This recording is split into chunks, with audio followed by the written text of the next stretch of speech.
da mucho gusto saludar a quien, como lo he dicho de manera recurrente, nos regala y nos convida su ventana, que es una ventana pues que tiene foco nacional. Mi querido Carlos Flores Rico, ¿cómo te va?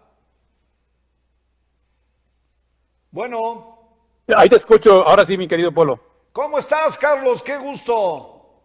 Pues iniciando una semana más del calendario político, cívico de la nación, ¿no? ¿Qué te parece esta semana? ¿Qué tienes en tu agenda que crees tú que a nuestro público le pueda servir para mejorar o ampliar o regular su criterio? ¿Qué crees tú que sea el tema de esta semana?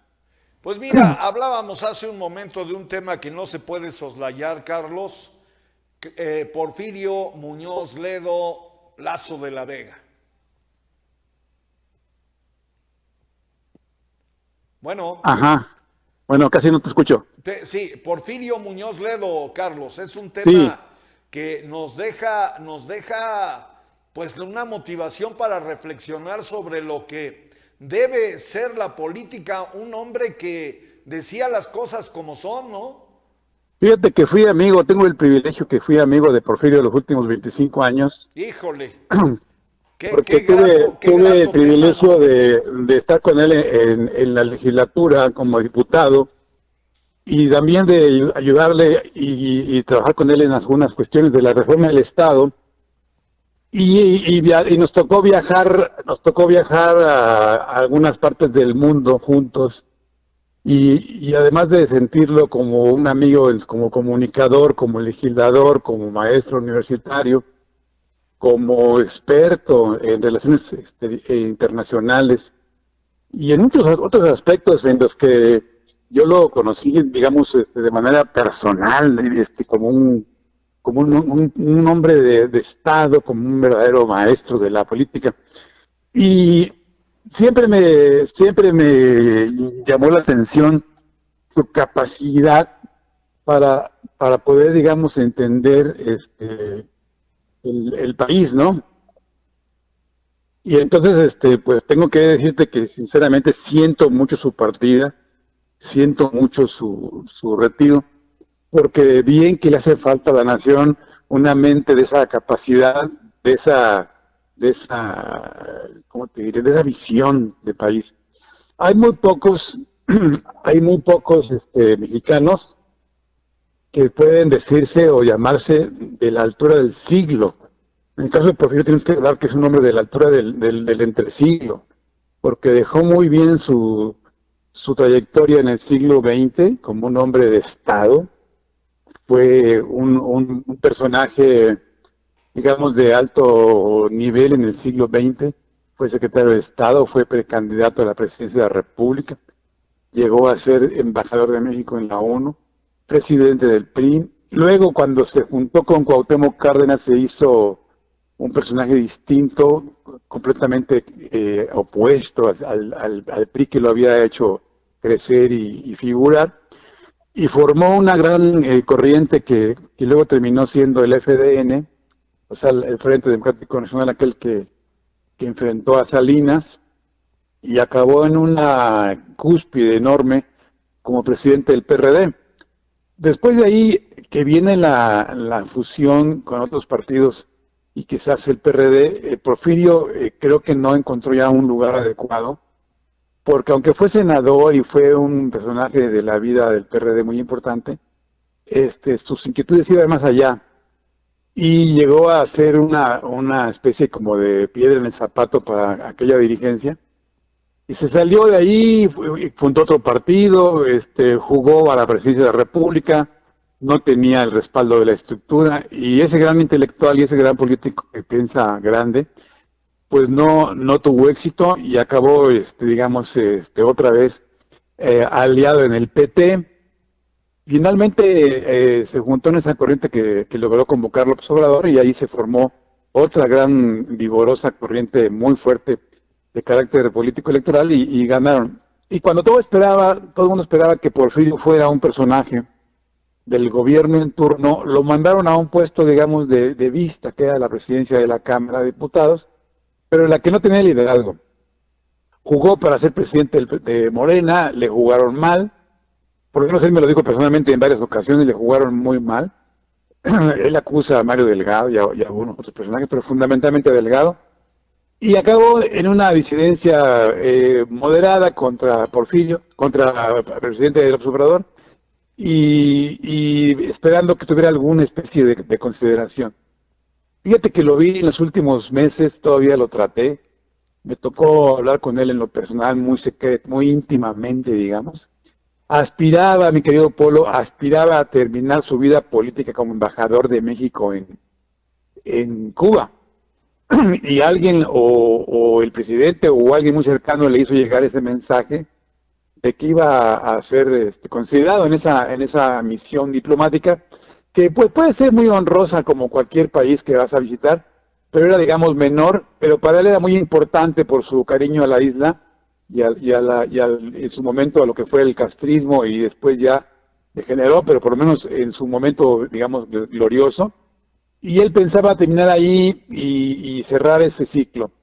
Se lo escamotearon, lo ofendieron, lo lastimaron. Él se radicalizó y terminó en una crítica muy ácida contra el presidente de la República. Prácticamente lo declaró reprobado históricamente, para que el presidente pasara de ser un gran caudillo, que sí lo fue, de la izquierda mexicana, a lo que es ahora, ¿no? El jefe del autoritarismo más agresivo que conocimos en los últimos 30, 40 años.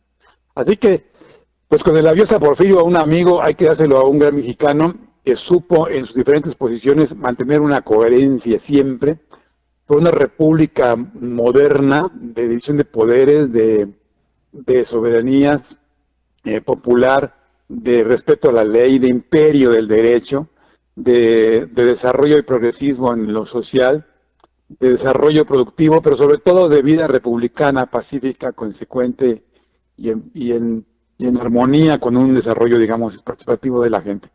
Es un adiós que se lo doy como amigo, y como se lo doy también como analista, y se lo doy también como una visión, digamos, de Estado, ¿no? Ese fue Porfirio Muñoz Ledo, que nos deja como legado una crítica terrible, profunda al presidente López Obrador, y un reproche y un reclamo personal de vida del maltrato con el que finalmente fue objeto cuando se le jugueteó una posibilidad de cerrar sus últimos meses de vida como embajador en Cuba. Oye, Carlos, a lo mejor voy a cometer un error y ofrezco disculpas públicas, pero ¿ves tú algún político? Bueno, tú eres un hombre muy inteligente y un hombre preparado, investigador. Oye, gracias. No, te lo digo con respeto y además con admiración, y lo sabes, no es de hoy, Carlos, me honra que tú estés en Factor Radio, pero ¿ves algún parlamentario del tamaño de Muñoz Ledo hoy No, día no, no, en no, no, México? no, no, ni parlamentario, ni militante, ni pensador. Me refiero a la vida política, ¿no? Sí. Con la dimensión y el tamaño de Porfirio. No, no hay ninguno, no hay ninguno.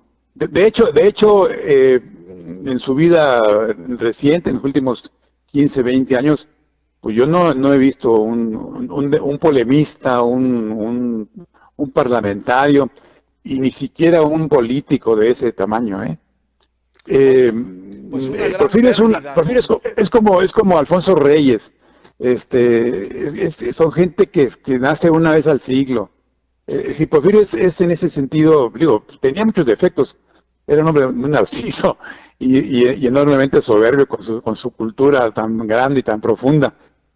Pero es incomparable, es un cuate, ¿no? Yo de ese tamaño veo, ¿sabes a quién? A Vicente Lombardo Toledano. Ah, mira. Para mí que Porfirio es de ese tamaño, ¿eh?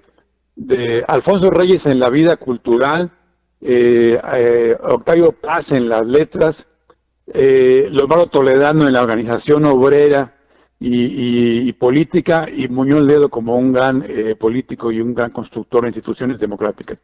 Wow. No sé si me estoy pasando o no, pero de ese nivel anda el tamaño de Porfirio Muñoz. No, bueno, pues ya lo dijiste todo, mi querido Carlos. Oye, bueno, y pues hacer una evaluación contigo express de volada de quienes se han Sí. registrado en el frente opositor. ¿Cómo la ves? ¿Quién? Los que se han registrado en el frente No, mira, te voy a decir en 10 segundos, en 20 segundos lo que pienso de ese tema. El presidente de la República abusó de su poder de jefe de Estado y a la mitad del sexenio adelantó la sucesión presidencial para adelantar el posicionamiento de sus preferidos sobre la ley, sobre la Constitución, sobre el sentido común, sobre el aspecto más elemental de gobernabilidad, sobre el respeto más elemental a los ciudadanos. Hace a la mitad del sexenio, de eso ya hace prácticamente 2 años. Luego, hace unos meses inició la que es ahora la pre-campaña anticipada, y hace unas semanas la formalizó otra vez contra la ley, contra la Constitución, contra toda la lucha de formalización que se ha hecho del sistema electoral en los últimos 30 años, y estableció un mecanismo paralelo simulando un proceso que no es el que es, y que realmente se trata de un proceso de campaña interna que él está dirigiendo y él está, digamos, direccionando. Y en ese instante crea una ventaja enorme, pero con un enorme problema que está fuera de la ley. Y entonces, ¿qué hace? Que provoca y presiona, y hace que la presión se vuelva en contra de los partidos de oposición, y estos caen en el garlito y también entran a violar la ley. Me refiero a los partidos principales, ¿no? Sí. Y entran también a violar la ley. Y entonces tenemos al partido del gobierno y sus aliados violando la ley. Y luego ya con la provocación del presidente, al PRI, al PAN y al PRD violando la ley. Excepto MC, que está al margen de eso. Todos cayeron en el garlito del presidente, que creó su ventaja, que tiene su ventaja, que establece una preelección de Estado, que violenta la Constitución y mete a todos en ese rollo, en una flagrante violación de la Constitución y de la ley. Y ahora nos lleva a los detalles, que si Xóchitl, que si Claudia, que si Adán, que si la hija de Adán, que si vaya para acá. Pero ya son los detalles de la carpintería del gran problema que tenemos encima en este momento, que es el quiebre, mi querido Polo, es el quiebre del sistema jurídico electoral mexicano que se tardó 30 años en construir. Y ahí estamos atrapados. Ahora resulta que si la ley se cumple, todos los de la lista de aspirantes de Morena y sus aliados, y todos los que se apunten en la lista de PRI, PAN y PRD, todos, Polo, todos están sin derecho a ser registrados como precandidatos y candidatos. Es decir, si la ley se cumpliera, están inhabilitados todos para competir en una competencia electoral, y ahora no tendríamos fichas de las cuales agarrar. De ese tamaño es el problema. ¿Quién es el que está la única figura o formación que está fuera de ese problema? El MC, ¿no?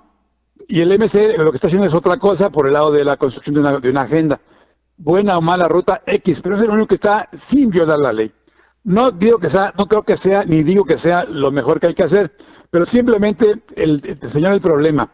Tenemos un gran problema de ruptura del sistema jurídico electoral mexicano por una estrategia, digamos, muy, muy perversa del presidente de la República. Ahora bien, ¿cómo vamos a salir?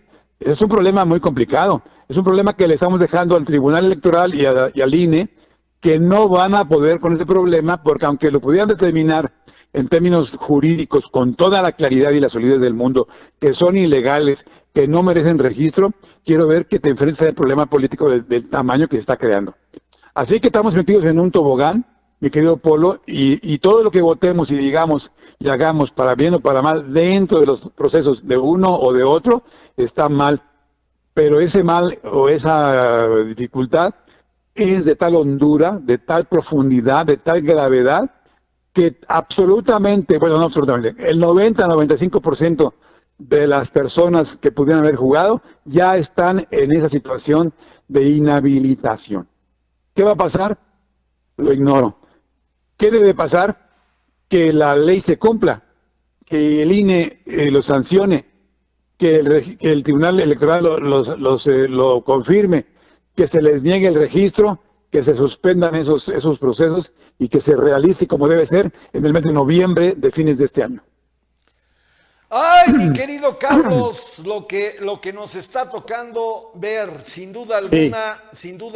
Y yo te quisiera rogar, de aquí a junio no nos no nos quites la posibilidad de escucharte, porque de No. verdad es muy importante para tener una opinión y un comentario y poder generar un criterio serio en relación a lo que está pasando en México. Pues aquí estamos, mi querido Polo. Yo por lo pronto muy dolido, muy lastimado de que esta ruptura sea de ese tamaño y muy preocupado y pero realmente muy incrédulo de que la autoridad electoral pueda imponer su ley y pueda establecer y restablecer el derecho. Pero bueno, aquí nos tocó vivir y como decía la novela de Carlos Fuentes. Pues sí, abrazo Carlos, que te vaya muy bien. Hasta pronto. Gracias, es el maestro Carlos Flores Rico.